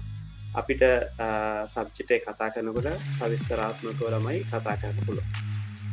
දෙවෙනි එකට ගියොත් මංජිල සර් ක්‍රියාවලිය එහෙම නැත්නම් process costing කියලා කියනවා. මේක ළමයි කලින් තිබ්බේ 82 කියන ස්ටේජ් එකේ. නමුත් ඒක අර 30ක බර තැබීමක් තියෙන නිසා ඒකෙන් ගලවලා 83 එකට දාලා තියෙනවා. මේකත් එච්චර ලොකු අමාරුවක් නැහැ. සමහරක් කට්ටියට පැටලෙන තැන් තියෙනවා. අවසාන නොනිමි නිමි තියෙනකොට ඒක අපි ක්‍රමානුකූලව ඉගෙන ගත්තොත් එහෙම එච්චර අමාරු සබ්ජෙක්ට් එකක් නෙමෙයි. උදාහරණයකට ළමයි අපි ඔය මේ garments apparel manufacturing companies වල stages වලටනේ තියෙන්නේ. කටිං අංශය තියෙනවා, එහෙම නැත්නම් මෙහුම් අංශය තියෙනවා, ඊට පස්සේ ෆිනිෂිං අංශය තියෙනවා. ඒ ස්ටේජස් වලදී කොහොමද පිරිවැය අගය කරන්නේ සහ ගිණුම් කියන්නේ කියලා තමයි මේකදී ඉගෙන ගන්න. අපි ඒක කරද්දී විස්තරාත්මකව කතා කරමු. හරි. තුන්වෙනි එකට ගියොත් එම අයවැය කරණය ළමයි මේකෙදී අපි කතා කරනවා විකුණුම් අයවැය, නිෂ්පාදන අයවැය, මිලදී ගැනීමේ අයවැය කියලා, මුදල් අයවැය කියලා අයවැය ගොඩක්. මේක ගොඩක් අනාගතය හා සම්බන්ධ පාඩමක්. මොකද දැන් මූල්‍ය ගණකාධිකරණය අපි ප්‍රධාන වෙනසක් විදිහට අපි කතා කරන්නේ මූල්‍ය ගණකාධිකරණය කියලා කියන්නේ අතීත තොරතුරු මත පදනම් වෙච්ච ඒරියා එකක්. නමුත් කළමනාකරණ ගණකාධිකරණය කතා කරනකොට අතීත මෙන්ම අනාගත තොරතුරුත් එක්කත් වැඩ කරන්න වෙනවා. ඒක සැලසුම් කරන්නේ කියන එක එහෙම නැත්නම් අයවැය කරන්නේ කියන එක අනාගතය ගැන හිතලා ආයතනයක් කොහොමද අනාගතය වැඩ කරන්න ඕනේ කියන එක පිළිබඳව කතා කරන මාතෘකාව. ඒකට ලකුණු 15ක බර තැබීමක් තියෙනවා. ඊට පස්සේ ඊළඟ එක කතා කරොත් ප්‍රමිත පිරිවැයකරණය සහ විචලතා විශ්ලේෂණය. ඒ කියන්නේ ළමයි මෙතනදී කතා කරන්නේ ඕනම දෙයකට අපිට ප්‍රමිතයක් තියෙනවා, ස්ටෑන්ඩඩ් එකක් තියෙනවා. ඒ ප්‍රමිතයට වඩා උදාහරණයකට කිව්වොත් එහෙම ළමයි අපි ගෙදරක අපි තේ එකක් හදන්න ගියත් මේක ප්‍රමිතියක් තියෙනවා සීනි කොච්චරක් දානවද පිටියනි කොච්චරක් දානවද එතකොට ඒක මිලත් අපිට ඒ ආකාරයෙන් තීරණය කරන්න පුළුවන් කිරි තේයකට රුපියල් 50ක් යනවා කියලා. ඔයගොල්ලෝ පිට කඩේකින් ගිහලා ගත්තොත් එහෙම මේ වගේ ගාණක් යනවා. නමුත් එහෙම ප්‍රමිතියක් තියෙද්දි ඇත්තටම වැඩ කරද්දී ඔය ප්‍රමිතිය ඉක්මවා යන්න පුළුවන්. එහෙම නැත්නම් අඩුවෙන් යන්න පුළුවන්. ඒතර ප්‍රමිතියයි සත්‍ය තොරතුරු අතර තියෙන වෙනස හොයන එක තමයි මේ ප්‍රමිත පිරිවැයකරණය සහ විචලතා විශ්ලේෂණයෙන් කතා කරන්නේ. අනිත් එක ප්‍රාග්ධන ප්‍රභවයන් සහ ප්‍රාග්ධන පිරිවැය. ඒ කියන්නේ ළමයි සමාගම් ව්‍යාපාර කටයුතු කරගෙන යනකොට ඒගොල්ලෝ ප්‍රාග්ධනය හොයන විවිධ ක්‍රම තියෙනවා. අපිට උනත් බිස්නස් එකක් කරන්න ගත්තොත් එහෙම අපේ අතේ තියෙන සල්ලි වලින් එහෙම නැත්නම් සේවිංස් වලින් විතරක් කරගෙන යන්න හම්බ වෙන්නේ නැහැ. සමහරක් වෙලාවට අපිට ණයක් ගන්න වෙනවා. ඒ වගේ සමාගම් වලටත් සාමාන්‍ය කොටස් ප්‍රාග්ධනය, වර්ගීය කොටස් ප්‍රාග්ධනය, ණය ප්‍රාග්ධනය වගේ මූලාශ්‍ර තියෙනවා ප්‍රාග්ධනය හොයාගන්න පුළුවන්. ඒ මූලාශ්‍ර වලින් ප්‍රාග්ධනය හොයාගන්නකොට කොච්චර පිරිවැයක් දරන්න වෙනවද කියන එක තමයි මේ පාඩමෙන් කතා කරන්නේ. ඒක තියෙන්නේ 10%ක බර තැබීම. ඊට පස්සේ ළමයි ප්‍රාග්ධන ආයෝජන ඇගීම් මේකදී අපි අර ගොඩක් කට්ටිය දන්නවා NPV කිව්වම NPV එහෙම නැත්නම් ශුද්ධ වර්තමානාගය පිළිගෙවුම් කාලය accounting rate of return IRR කියලා ශිල්ප ක්‍රම කිහිපයක්ම කතා කරනවා. මේක ළමයි මේ අධ්‍යයනයට විතරක් නෙමෙයි වරලත් ගණකාධිකාර විභාග කරනකොටත් අන්තිම ලෙවල් එක යනකම්ම වර්ධනය වෙවි ඕගොල්ලන්ට ඉගෙන ගන්න තියෙන මාතෘකාවක් ආයෝජන ඇගීම කියන එක. ඒක 15%ක බලතැබීමක් තියෙනවා. අන්තිමට කාරක ප්‍රාග්ධන කළමනාකරණය. දැන් ඊට උඩ මාතෘකාවේ තියෙන ළමයි ප්‍රාග්ධන ආයෝජන ඇගීම කියන්නේ දීර්ඝ කාලීන තීරණ ගැනීම ගැන තමයි එතන කතා කරන්නේ. නමුත් කාරක ප්‍රාග්ධනයේදී කතා කරන්නේ අපිට කෙටි කාලීන ප්‍රාග්ධනය. ඒ කියන්නේ එදිනෙදා ව්‍යාපාර කටයුතු කරගෙන යනකොට අපේ බිස්නස් එක කරගෙන යන්න කොහොමද අපේ අතේ තියෙන සල්ලි කළමනාකරණය කරන්න කියන එක මේකදී අපි කතා කරනවා. ඒකට ලොකු බර තැබීමක් නැහැ ළමයි. ඒක දවසින් ඉවර කරගන්න පුළුවන් මාතෘකාවක් 5%ක බර තැබීමක්. ඉතින් මෙතන ඔක්කොම කතා කරොත් එimhe 100%ක බර තැබීමක්. සම්පූර්ණම විෂය ගැන කතා කරොත් ළමයි ඕගොල්ලෝ දැන් ඉන්නේ 83 කියන ස්ටේජ් එකේදී කළමනාකරන ගණකාධිකරණය කියන එක විෂය කරුණු දැනගැනීමට අමතරව එක්කෙනාගේ තියෙන චින්තන ශක්තිය මත වැඩියෙන් ලකුණු ගන්න පුළුවන් මාතෘකාවක්. නමුත් AAT3 අධ්‍යයනයේදී එහෙම ගොඩාක් ඕගොල්ලන්ට කල්පනා කරලා අමාරුවෙන් උත්තර ලියන්න තියෙන ප්‍රශ්න සංඛ්‍යාව අඩුයි. චාටඩ් වලට යනකොට ටිකක් එහෙම වැඩි වෙනවා. නමුත් මෙතනදී තියෙන ක්‍රම ටික ඉගෙන ගත්තොත් එහෙම ප්‍රොසෙස් කොස්ටිං කොහොමද හදන්නේ, විචලතා විශ්ලේෂණය කොහොමද කරන්නේ, ඊට පස්සේ NPV කොහොමද හදන්නේ කියලා ඒ ක්‍රම ටික ඉගෙන ගත්තොත් එහෙම ඔයගොල්ලන්ට ලේසියෙන්ම විභාගයේදී ලකුණු ගන්න පුළුවන්. දැන් අපි අද කට්ටිය ලියපු පේපර් එක බැලුවා. අපි කතා කරපු දේවල් තමයි විභාගයට ඇවිල්ලා තියෙන්නේ. ලේසියෙන්ම ලකුණු ගන්න පුළුවන්.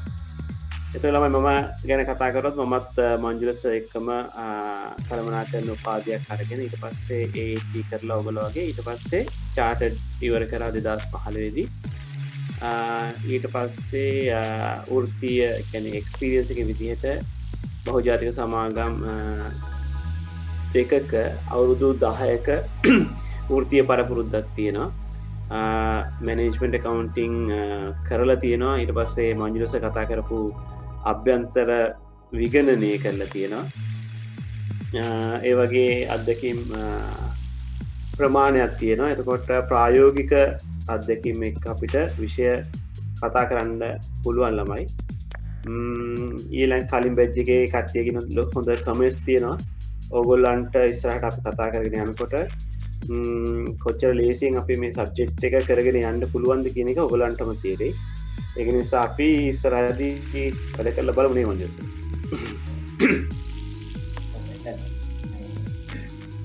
ඉතින් අර කියනවා වගේ ළමයි දැන් මේ ශේෂ්ත්‍ර හතර හරි වැදගත් මාතෘකාව ඔස්සේ කතා කරන්නේ. මෙතනදී දැන් අපේ දිනුස් කස නැත්නම් ටැක්ස් උගන්වනස එයා ටැක්ස් පැත්තෙන් එක්ස්පර්ට්. එතකොට අපේ සිරාස්ස කොස්ටින් පැත්තෙන් එක්ස්පර්ට්. වගේ මම ෆයිනෑන්ෂල් ඇකවුන්ටින් පැත්තෙන් එක්ස්පර්ට්. ඔඩිටිං සෑහෙන කරලා තියෙනවා. නමුත් ඔඩිටිං ප්‍රැක්ටිස් කරන්නේ නැහැ. ඒ වගේම ඔඩිටිං වැදගත් මට ඒ හේතුව මම ඔඩිට් ෆර්ම් එකක් කරන නිසා. එතනදී ඔඩිට් කරනකොට කොහොමද ගන්න කියන එක පැහැදිලිවම දන්නවා. ඉතින් අර ශාස්ත්‍රය වාට අදාළ ශාස්ත්‍රය හඳුනා ගන්න පුළුවන් මේ හරිය. දැන් වර්තමානයේදී තියෙන හොඳම දේ තමයි මේ හොඳම උදාහරණය තමයි ඇත්තටම ළමයි මම ෆයිනෑන්ෂල් ඇකවුන්ටිං වලට දක්ෂ වුණාට දැන් වැඩ කරන්නේ මේ පිරියගිරුම් කරනවා. ඉතින් දැන් සර් කළමනාකරන අපේ බොස් සිරස් කළමනාකරන ගිණුම් කරන පැත්තෙන් ඔච්චර දක්ෂ වුණාට දැන් වැඩ කරන්නේ මූල ගිණුම් කරන පැත්තේ. හේතුව මේ ශේෂ්ත්‍ර දෙකේම අත්දැකීම් ලබා ගැනීම හරි වැදගත්. ශේෂ්ත්‍ර දෙකේම දැන් මම අලුතෙන් තමයි දැන් මේ පටන් ගත්තේ මේ කළමනාකරන ගිණුම් කරන අධ්‍යයනය කරන්න. ඒකිනුත් මම ගොඩක් දේවල් අහගන්නවා ඒ සම්බන්ධයෙන්. ඉතින් මෙතනදී මටත් දැනුණ දේ තමයි ළමයි මේක ඇත්තටම කළමනාකරන ගිණුම් කරන්නේ හරි බෝරින් නෑ. මොකද ෆයිනෑන්ෂල් ඇකවුන්ටිං ගත්තාම හැමදාම ඇකවුන්ටිං ස්ටෑන්ඩඩ් තියෙනවා. අපි මාසය අවසානයේදී account හදලා දෙන්න ඕනේ. ඕගේ දේවල් තමයි තියෙන්නේ. ඉතින් නමුත් මේ කළමනාකරන ගිණුම් කරන්නට ආවම අපි ඇත්තටම ඔළුව පාවිච්චි කරලා හිතලා දේවල් ගොඩක් කරන්න ඕනේ. දැන් හෙට මම ඔෆිස් එකට ගියාම තමයි මට NPV කැල්කියුලේෂන් එකක් දෙන්න තියෙනවා. NPV කැල්කියුලේෂන් එක. ඒ වගේම ගිය සති දෙකක් පුරාවට මේ සර් කතා කරපු අයවැය කරන බජට් එක හැදුවා. ආයතනයේ ඊළඟ වසරේ බජට් එක. ඒ වගේ මේ වර්තමානයේ ඇත්තටම සාකච්ඡා වෙන කරුණු තමයි මේ පාඩම් හරහා ඔයාලට ලැබිලා තියෙන්නේ. ඉතින් අපි මෙච්චර අධීරක මෙච්චර උසස් මට්ටමකට ගිහිල්ලත් අපි මේ දේවල් තාම කරනවා කියලා කියන්නේ. ඔයාලා මේ අධීරේ ඉගෙන ගන්න දේවල් ප්‍රායෝගිකව හරි වැදගත් වෙනවා. නිසා මේ දේවල් හොඳට ඉගෙන ගන්නකොට ඔයාලට ලැබෙන දැනුම අනාගතයේදී මේ සඳහා පාවිච්චි කරන්න පුළුවන්. ඒ වගේම ළමයි මේ අධීරයෙන් පස්සේ තමයි ඔයා ඊළඟ වරලත් ගණකාධිකරණයට යොමු වෙන්නේ. කොට වරලත් ගණකාධිකාරීවරු දෙන්නෙක් විදියට අපි දෙන්නට කියන්න පුළුවන් උදාහරණ උපදේශය තමයි. ඒකට ළමයි එතනට එවිල්ල බලන්න ඕනේ ඒක ලැබෙන ප්‍රතිලාභ දිහා. නේ? නේද? ඒකට ඇත්තටම අපි ඉතින් ඉන්න ජීවන මට්ටමට වඩා ලොකු වෙනසක් සිද්ධ වෙනවා තමන්ගේ ජීවන මට්ටමේ. ඉතින් ඒක අපි අත්දකිනවා වර්තමානයේදී. මේකට යමක් එකතු කරයි. අපි ජීවිතේ අර හීන වගේ තියාගත්තේව දැන් කියනවා. ඒක නිසා අත්දකින්න පුළුවන්. සමහරක් කෙනෙක්ට අමාරුයි කියලා හිතෙන්න පුළුවන්. නමුත් අපිත් AAT කරලා චාර්ට් කරන්න පටන් ගන්නකොට හිතුවේ අපිට කවදාකවත් මේක නම් කරගන්න බැරි වෙයි කියලා. දැන් පළවෙනි ස්ටේජ් එක දෙක එහෙම කරන්න පටන් ගත්තාම කියන පොත්වල සයිස් එක දැක්කාම මේක කවදාකවත් කරගන්න බැරි හිණයක් කියලා හිතෙනවා. නමුත් ළමයි මේ අපි end result එකක් ගැන හිතන්නේ නැතුව අද කරන්න තියෙන දේ කරලා ඒ level එක විතරක් ගැන හිතුවොත් එහෙම ඒ level එක complete කරනකොට ඔයාගේ ඊළඟ stage එකට තියෙන knowledge එක ඉබේටම හැදිලා තියෙනවා.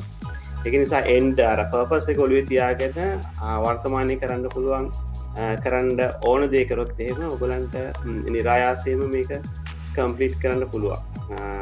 හරි ලේසියෙන් කරන්න පුළුවන්. එතකොට ළමයි නිරායාසයෙන්ම සුවිශේෂ වෙනවා. මොකද උදාහරණයක් විදිහට මම හිතන්නේ මංජුල සර් මතක් කරා 82 හැඳින්වීමකට කොහෙද වල්ලා ගණකාධිකාරීන් කියලා ලංකාවට ඉන්නේ. දැන් අපේ නම්බර නම් 6000 ගන්න. දැන් සමහරක් වෙලාවට දැන් 2015 දැන් ඕනනම් 10000ක් විතර ඇති. ඒකනොත් යම් ප්‍රමාණයක් දැන් 1957 6 ද ඉන්ස්ටිටියුට් එක පටන් ගන්න තියෙන. ඒ කාලේ ඉඳලම 10000යි. ඉතින් සැපයුම අඩුයි කියලා කියන්නේ ගොඩක් ඉල්ලුම. ඒ කියන්නේ අනිත් පැත්තෙන් කම්පැනිස් පැත්තේ ඉල්ලුම වැඩි. ඉල්ලුම වැඩි කියන්නේ ළමයි ඔයගොල්ලන්ගේ තියෙන මිලත් සෑහෙන වැඩි. ඒක නිසා ඔයගොල්ලන්ගේ ජීවන තත්ත්වය කිව්වා වගේ ඊළඟ ස්ටේජ් එකට next level එකට ගෙනියන්න පුළුවන් එකම source එක තමයි අපිට කියන්න පුළුවන් මේ ශේෂ්ත්‍රයේ ඉන්න කට්ටියට මේක අපිට නිර්දේශ කරන්න පුළුවන්. ඔව්. පැහැදිලිවම මොකද අපි දෙයක් අත්දකින්න නිසා ළමයි අපිත් ඔයාලගේ බොහොම පොඩියට පටන් ගත්තා. ගමන අපි ගාව සර්වමයි දෙන්න මේකම කැම්පස් එකේ එකම බෙන්ච් එකේ එකට තරට හැදෑරුවේ. ඉතින් අපි දන්නවා අපි ඒ දවස්වල කරද්දී ඔයගේ ගැටලු ආවා. ඉතින් මේක අමාරුයි සමහරව කියනවා මේ අමාරු කරන්න බෑ. අපි දන්න දැන් මේකේ තියෙන අමාරුයි අපි අත්විඳලා තියෙන නිසා. ඒක නිසා අපි අර නිකන් විෂය කරගෙන යනකොටත් ඔයගලන්ට තියෙන ඕනම ගැටලුවක් මේ හත් දෙනා මේ වගේ ඒගොල්ලන්ට තියෙන පළපුරදත් එක්ක ඕනම වෙලාවක ඔයගලන්ට සපෝට් එක දෙන්න අපි ඉන්න. ඒක නිසා ඔයගලන්ට අමාරු වෙන එකක් නැහැ මේ එක්සෑම් එක කොට දාගන්න. එක්සෑම් එක කොට දාගෙන නොලෙජ් එක වැඩි කරගන්න. ඒකලම මුලදිම කිව්වේ මේක මේ විෂයන් හතර ටිකක් වැදගත් විෂයන් හතරක්. ඒ නිසා ලොකු බර තැබීමක් තියලා දැනුම මත පදනම් වෙලා මේක ඉගෙන ගන්න ඕනේ. ඒක පළවෙනි සතියේම අදිස්ථානයක් ඇති කරගන්න මේ සතිය ඉගෙන ගන්න දේවල් ඒ සතියෙම ඉගෙනගෙන වැඩ ටික ඉවර කරලා ක්‍රමානුකූලව මාස 6 ගොඩනගා ගන්න. ඒත් විභාගේ මාස 6 අවසාන වෙද්දී ඔයාලට ලොකු දැනුමක් එකතු වෙලා තියෙන විභාගෙට. කරදරයක් නැතුව විභාගයට ගිහින් ලියන්න පුළුවන්. මොකද මේ දැනුම මැච් එකට පිච් එකට ගියාම හොඳට මැච් එක ගහලා ඉන්න පුළුවන් නේ. හරි. දැන් අපි දෙන්න කතා කරමු ඕනේ ඇති අපේ තවත් සර් කෙනෙක් ඉන්නවා මේකට ලොකු වටිනාකම් ගොඩක් එකතු කරන්න පුළුවන්. දැන් අපි දෙන්නම accounting පැත්තෙන් ඉන්නේ. සර් තමයි tax expert. ඉතින් tax නම් ළමයි අපිත් දන්නේ නැහැ. සර් තමයි දන්නේ. ඒ නිසා සර්ට මම අවස්ථාව දෙනවා tax විෂය සම්බන්ධයෙන් දිනීමක් කරන්න.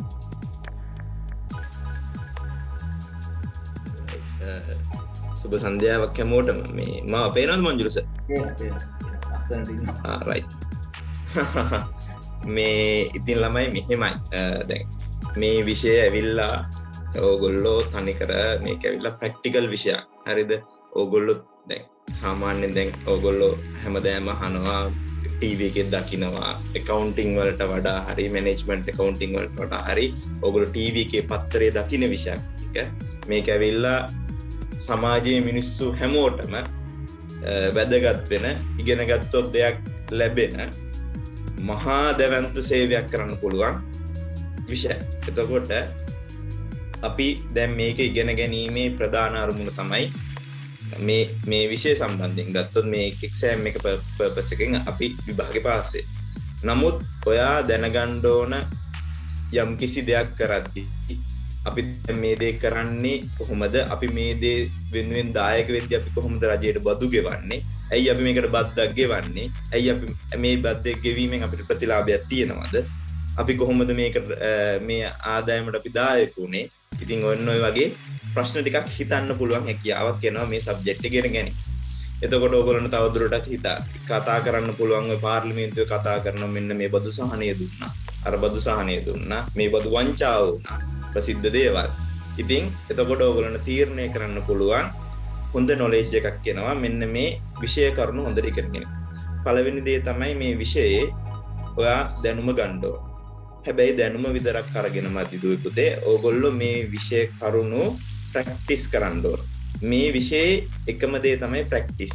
ඕගොල්ලෝ කොහේ හරි මේ පොතක පටන් ගන්න තැනක ලියා ගන්න ප්‍රැක්ටිස්. මේක විෂයන් හතරටම පොදුයි. ප්‍රැක්ටිස් කරන්න ඕන නැත්නම් කිසිම දෙයක් අපිට එන්නේ නැහැ. ඒ නිසා පළවෙනි දේ තමයි ඒක. දෙවෙනි දේ තමයි අර සිරාජ් මම නවතුපු තැනින් පොඩ්ඩක් පටන් ගන්නම්.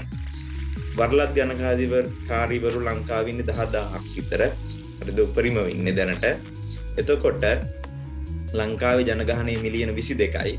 මිලියන 22කින් 10000ක් තමයි දැනට ලංකාවේ ඉන්නේ. ඒකෙනොත් කිසියම් ප්‍රමාණයක් මිය ගිහිල්ලා කිසියම් ප්‍රමාණයක් රට ඉන්නේ.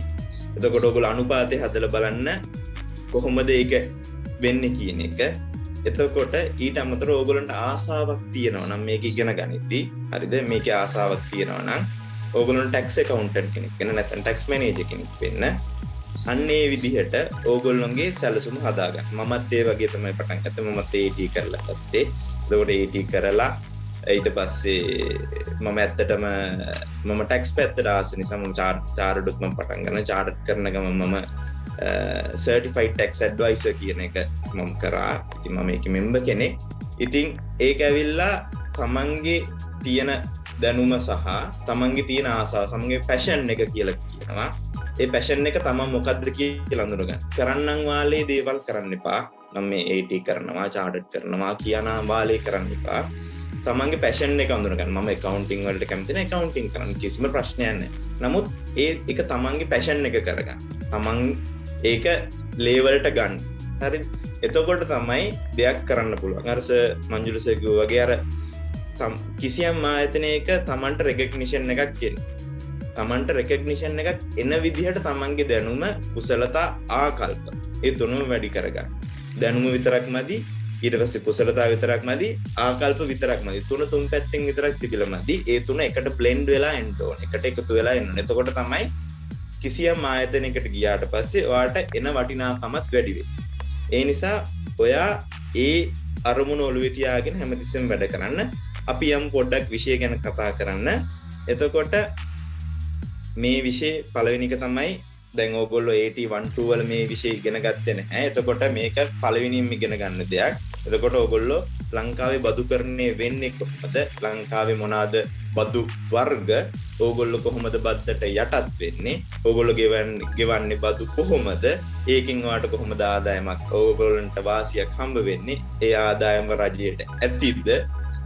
එතකොට ඒ වගේ ප්‍රශ්න වලට අපිට උත්තර හොයාගන්න පුළුවන්. එතකොට ඒකේ බර තැබීම 100%ක් වගේ තියෙන්නේ පොඩි දෙයක්. නමුත් ඒක අඩිතාලමක් වෙනවා ඉදිරි ගමනට අපේ. ඉතින් දෙවෙනි පරිච්ඡේදයට ගියොත් අපේ ආදායම් ප්‍රභවය. එතකොට මේක තමයි වැඩි දෙයක් වැඩි බර තැබීමක් තියෙන සිලබස් එකේ. එතකොට ඔයගොල්ලෝ බැලුවොත් 2018 4.1 ඉඳලා දේශීය ආදායම් පනත අලුත් වෙනවා. ඒ කියන්නේ 2006 තිබුණ පනත ඉවත් වෙලා 2017 අංක 24ම දරන දේශීය ආදායම් පනත එනවා. ඒතකොට දේශීය ආදායම් පනත ඇවිල්ලා ලොකු වෙනස්කමක් කරනවා. එතකොට ඒකේ ආදායම් ප්‍රභවයන් ගොඩක් හතරක් හඳුනා ගන්නවා. ඒ හතර කොහොමද ආදායම් බදු වලට බද්ධ වෙන්නේ කියලා. කියන්නේ ආදායම් බදු වලට යටත් වෙන්නේ කොහොමද කියන එක හඳුනා ගන්නවා. ඉතින් ඉස්සරහට කතා කරමු මේක අර ඇවිල්ලා ඕගොල්ලොන්ට ලොකු අඩිතාලමක් දෙන තැනක් ටැක්ස් ඉගෙන ගන්න. ඉතින් ඒක 130ක බර තැබීමක් තියෙනවා. අපි තුන්වෙනි එකට ගියොත් ඒකේ තියෙනවා පුද්ගලයන් හා සමාගම් බදුකරණය. ඒ කියන්නේ තනි පුද්ගලයෙක්ගේ කොහොමද බදු ගණනය වෙන්නේ? එයා කොහොමද බද්දට යටත් වෙන්නේ? දැන් ඔයගොල්ලෝ ටැක්ස් ගැන අප්ඩේට් එකක් තියෙනවා නම් හරි ඒ ගැන පොඩ්ඩක් හොයලා බැලුවා නම් හරි. දැන් ඉස්සර මිනිස්සු හැමෝම බදු ගෙව්වේ නැහැ. දැන් ගොඩක් මිනිස්සු බදු ගෙවනවා සහ බදු වාර්තා දානවා. බදු වාර්තා සබ්මිට් කරනවා. ඉතින් ඒව උනේ ඇයි? ඒව උන්න විදිහට හේතු සැලසුනේ ඇයි? එතකොට තනි පුද්ගලයන් මේ මෙච්චර බදු වාර්තා හම්බ වෙන්න ගත්තේ කියන එක අපි කතා කරමු. ඊට අමතරව සමාගමක් කොහොමද බදුකරණයට යටත් වෙන්නේ? මොනවාද ඒගොල්ලෝ ගෙවන්න ඕන බදු වර්ග සහ ඒගොල්ලෝ කොහොමද බදු වාර්තා පිළියෙල කරලා අපි කොහොමද ඒවා දේශීය ආදායම් දෙපාර්තමේන්තුව වෙත සපයන්නේ කියන එකත් අපි ඉස්සරහට කතා කරන්න පුළුවන්. ඊට පස්සේ විවිධ ව්‍යාපාරික ව්‍යවසායකයන්ට අදාළ බදුකරණය. ඒ කියන්නේ උදාහරණයක් වශයෙන් දැන් ඔතන අපි තුන්වෙනි පරිච්ඡේදයේ කතා කරේ පුද්ගලයන් හා සමාගම් බදුකරණය විතරයි. ඊට අමතරව අපිට තව ව්‍යාපාර තියෙනවා හවුල් ව්‍යාපාර කියලා. ඊට අමතරව ට්‍රස්ට් යුනිට් ට්‍රස්ට් තියෙනවා. ඒවා ඉතින් කොහොමද බදු වෙන්නේ කියන එක අපිට කතා කරන්න පුළුවන්. ඒකේ බර තැබීම 10%ක් විදිහට තමයි සැලකෙන්නේ. ඊට පස්සේ එක තියෙනවා බැඳීම් හා පටිපාටි. ඒ කියන්නේ සාමාන්‍යයෙන් ඔයගොල්ලෝ දැන් අපි මේක ඇවිල්ලා නීතියක්නේ. මේක ඇවිල්ලා ක්‍රියාත්මක වෙන පාර්ලිමේන්තු පනතකින් සම්මත වෙච්ච නීතියක්. එතකොට මිනිස්සු කොහොමද ඒ නීතියට බැඳිලා ඉන්නේ? අපි මේ නීත්‍යානුකූලව අපි කොහොමද බදු ගෙවන්නේ? නීත්‍යානුකූලව අපි බදු නොගෙව ඉන්නේ. නීත්‍යානුකූලව බදු නොගෙව ඉන්නත් පුළුවන්. ඇයි එහෙම බදු නොගෙව ඉන්නේ? හේතු කොහොමද? ඊට පස්සේ ඒක අපි කරන්න ඕන පටිපාටීන් කොහොමද? අන්න ඒවා අපිට ගොඩක් අපිට ඉගෙන ගන්න පුළුවන් මේ බැඳීම් සහ පටිපාටි කියන එකේ. ඊට පස්සේ එන්නේ ප්‍රාග්ධන ලාභ බදු පිළිබඳ භාවිතයන් හා නඩු තීන්දුව. මේක ඇවිල්ලා 2017 අංක 24 දරන දේශීය ආදායම් පනතෙන් ආවේ. නමුත් මේකේ පොඩි වෙනසක් වුණා 2020 ජනවාරි 1 වෙනිදා. ඒ නිසා මේක ටෙස්ට් කිරීමේ සම්භාවිතාවය අඩුයි. ඒ කියන්නේ සහ කියන කැලලට කලින් තියෙන එක රඳවා ගැනීමේ බදු කියන එක. ඊට අමතරව ප්‍රාග්ධන ලාභ කියන එකයි නඩු තීන්දුව කියන එකයි අනිවාර්යෙන් ටෙස්ට් කරන්න පුළුවන් හැකියාවන් තියෙන දෙකක්. එතකොට අපි බලමු 2000 දැන් ඕගොල්ලොන්ගේ සිලබස් එකට අදාළ වෙන්නේ ඒ කියන්නේ දේශීය ආදායම් පනත වෙනස් වුණා. ඒ කියන්නේ ඇමෙන්ඩ්මන්ට් එකක් ආව, සංශෝධනයක් ආව 2020 ජනවාරි 1 ඉඳන්. ඒකේ ඇමෙන්ඩ්මන්ට් එක ගිය සතියේ පාර්ලිමේන්තුවේ සම්මත වුණා. නමුත් තාම ලිඛිත ලියවිල්ල ආවේ නැහැ. ඒ කියන්නේ ලිඛිත ඇමෙන්ඩ්මන්ට් එකක් මේ ගැසට් මේ ඇමෙන්ඩ්මන්ට් එක ටයිප් කරලා තමයි ආවේ නැහැ එළියට. ඉතින් ඒක ආවට පස්සේ තමයි දේශීය ආදායම් පනතේ පළවෙනි සංශෝධනය එන්නේ. එතකොට අපි ඒකේ කොහොමද මේකට අපේ එක්සෑම් එකට අදාළ වෙන්නේ කියන එකත් අපි ඉස්සරහට කතා කරන්න පුළුවන්.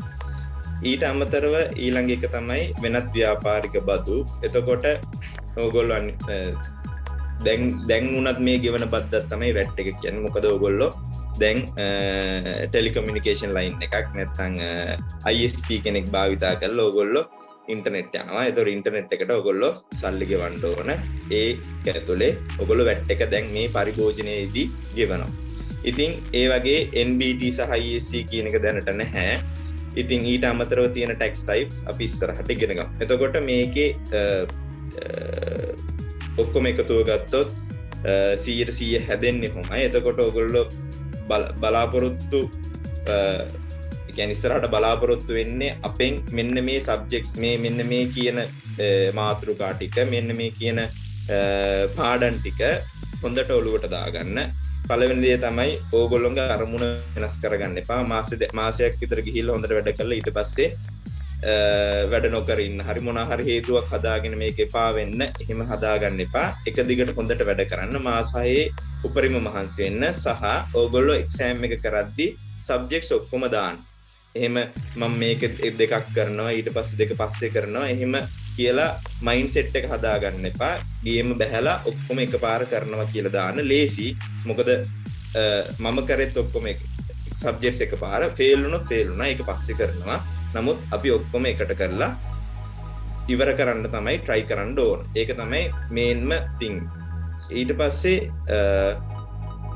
හැමෝම ඉන්න එකම පිච් එකේ සමහරු රස්සාවල් කරන්න පුළුවන්, සමහරු ගෙදර ඉන්න පුළුවන්, සමහරු වෙන රස්සාවක් ඔඩිට් ෆර්ම් හරි වෙන මොකක් හරි තැනක ඉඳන් ඉන්න පුළුවන්. නමුත් හැමෝටම හම්බෙන්නේ එකම පේපර් එක. ඒ නිසා තමන් උපරිම මහන්සි වෙන්න ඕන. තමන්ගේ ෆුල් එෆර්ට් එක දෙන්න මේ වෙනුවෙන්. ඒ නිසා කවමදාකවත් තමන් මේ දරන උත්සාහය අපත යන්න දෙන්න එපා. මේ දැන් අපි මේ කතා කරන වචන ටික හරි අපි මේ වැය කරන කාලේ හරි අපරාධෙන් දැන් ලෙජෙන්ඩ්ස් මැච් එක බලන්න තිබුණා. දැන් අපි මේ කාලේ වැය කරලා අපි මේකට සූදානම් වෙන්නේ අපිට මේකෙන් දෙයක් ගන්න ඕන. ඒ නිසා කවමදාකවත් ඒ කාලේ පාඩම් කරන්න තියෙන කාලේ උපරිම වශයෙන් යොදා ගන්න.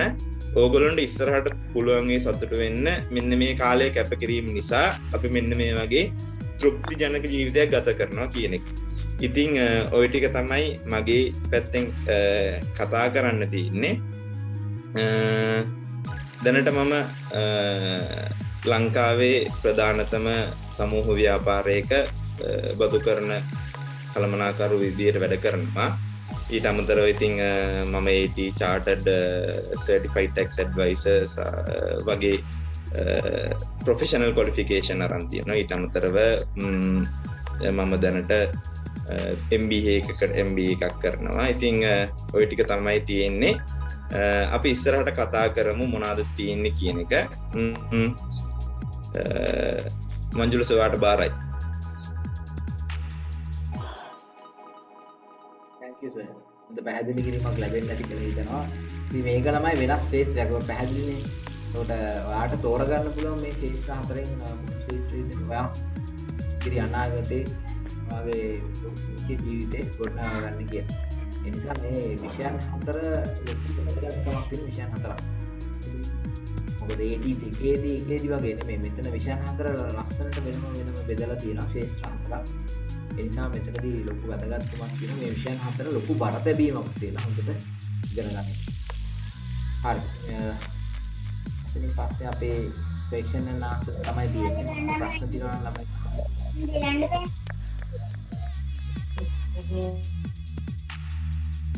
හරි. මුත් කරගන්න ළමයි. මොනවාරි ප්‍රශ්න තියෙනවා නම් අහන්න පුළුවන්. ඒ වගේම දැන් මේ පාර ළමයි අපි ඒ ලෙසන්ස් ටික කරනකොට පොඩි වෙනස්කමක් කරන්න හිතුවා. ඒතු අපේ LMS සිස්ටම් එක හරහාමනේ දැන් වැඩේ වෙන්නේ. අපේ කලින් බැච් එකේ ලෙක්චර්ස් ටික තියෙනවා. ඒ නිසා අපි ලෙක්චර්ස් chapter wise අපි කලින් දෙනවා ළමයිට බලන්න. දැන් ඉස්සර තමයි ළමයි අපි පන්තියට ගිහලා කට අර බලන් ඉන්නේ සර් කියනවා නේ. තාක්ෂණයේ දියුණුවනේ. ඉතින් ඒ තාක්ෂණයේ දියුණුවේ ලැබෙන ප්‍රතිඵලය අපි පාවිච්චි කරන්න. අපේ ඉගෙන ගන්න ක්‍රමය අනිවාර්යයෙන්ම වෙනස් කරන්න පුළුවන් නේ. දැන් මේ හරහා අපි දැන් මේ පාර කරන්න බලාපොරොත්තු වෙන්නේ දැන් උදාහරණයක් විදිහට මූල්‍ය වාර්තාකරණය කියන විෂයට ගියාම මේ වෙද්දී අපි මේ chapters ඔක්කොම ඉවර කරලා තියෙනවා නේ. ඒ වීඩියෝස් තමයි අපි මේ chapter එක පටන් ගන්න කලින් ඔයාලට ලාස්ට් බැච් එකේ වීඩියෝස් ටික දෙනවා. ඔයාලට ඒ ටික බලන්න පුළුවන් ඒකද. ඒ වගේම අපි ක්ලාස් එකට ඇවිල්ලා ඒ ටික නැවත අධ්‍යයනය කරන්න පුළුවන්. ඊට අමතරව අපි මේ ලෙක්චර්ස් වලදී සමහර විට මේ එක chapter එකක් හෝ දෙකක් පාවිච්චි කරන්න පුළුවන් වීඩියෝ ලෙක්චර්ස් විදිහට. වීඩියෝස් ටික බලලම අපේ ක්ලාස් එකට සම්බන්ධ කරගන්නවා. ඒ කියන්නේ සමහර chapter එකක් වගේ සමහර විට අපි ලෙක්චර්ස් කරන එකක් නැහැ ලයිව් ඇවිල්ලා. නමුත් ඒක අපි පාවිච්චි කරමු අපිට ආයුධයක් විදිහට. මොකද මේ සම්පත් අපි ගාව තියෙන නිසා. ඒකෙන් අපිට වාසියක් ලැබෙනවා මෙන්න මෙහෙම. අපිට පුළුවන් සිලබස් එක හැකි ඉක්මනින් ආවර්තනය කරලා ඔයගොල්ලන්ට පේපර්ස් පහක් එක දිගට සම්පූර්ණයෙන්ම කරලා වායු විභාගයට යවන්න. ඉතින් ඒක ලොකු වාසිදායක තත්ත්වයක්. මේ වගේ දෙයක් ඉතින් වෙනත් ආයතනයක සිද්ධ වෙන්නේ නැහැ. අපිට ඉතින් අපි ගාව තියෙන රිසෝසස් පාවිච්චි කරලා අපිට මොකක් පාසුවෙන් මේ වැඩේ කරන්න පුළුවන්. ඉතින් අපි AD1 එක AD අධීර 1 සහ AD අධීර 2 දැන් පටන් අරගෙන මේ විදිහට තමයි කරගෙන යන්නේ. ඉතින් මේ ක්‍රමයට මුළු වෙලා ඉතින් හොඳට අධ්‍යයනය කරන්න පුළුවන්. මොකද ඔයාලට ලැබෙන දේශන පවත්වන්න ලැබෙන ගුරුවරු දිහා දකින්න දැන් ඉතින් යාළගේ තියෙන දැනුම යාළගේ පළපොරු යාළගේ ලැබෙන මාර්ගෝපදේශනේ ඔයාලට ඉස්සරහට ජීවිතේ හදා ගන්න ලොකු වැදගත්කමක් අපේ. හරි. එහෙනම් අපි නැවත ගියොත් මම ප්‍රශ්න තියෙනවා නම් ඔයාලට අහන්න පුළුවන්. නැත්නම් අපිට පුළුවන් සෙෂන් එක නවත්තන්න. හෙට ළමයි ඔයාලට ඔඩිටින් සබ්ජෙක්ට් එකෙන් මම හම්බ වෙන පළවෙනි දවසේ.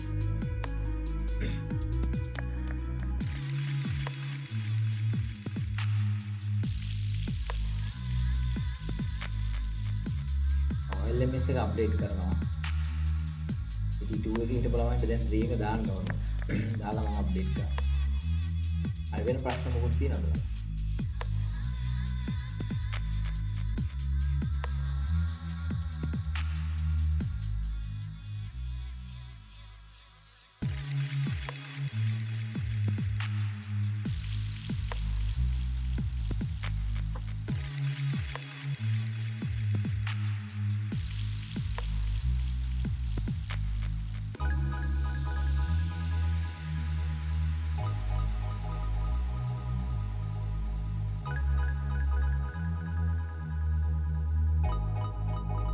ප්‍රශ්න නැද්ද?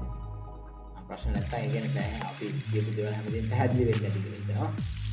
ඉතින් අර මම මුලදී පටන් අරගෙන කිව්වා වගේ ඉතින් මේක ලොකු ගමනක් විනාශායක කෝස් එකක්. ඒ නිසා ළමයි මුලින් ඉඳන්ම අදිෂ්ඨාන කරගන්න පිළිවෙලකට වැඩ කරනවා කියන එක අදිෂ්ඨාන කරගෙන පළවෙනි සතියේ ඉඳන්ම මේ දේශන වලට අහුම්කම් දීලා ඒවා වැඩ ටික කරලා සතියෙන් සතිය වත් වගේ දැනුම ගොඩනගාගෙන ඉන්න.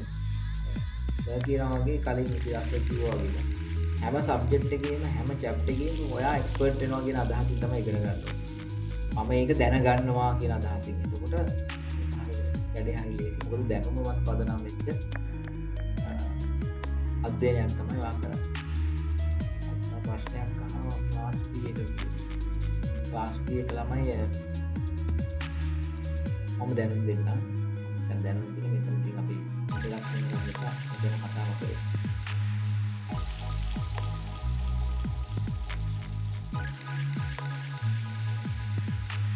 හරි වෙන ප්‍රශ්න තියෙනවා. දැන් අවස්ථාවක්.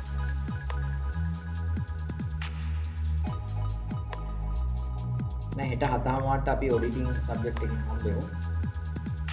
ඉතින් ඔයාලට සුබ අනාගතයක් වේවා කියලා ප්‍රාර්ථනා කරනවා. අපි good night.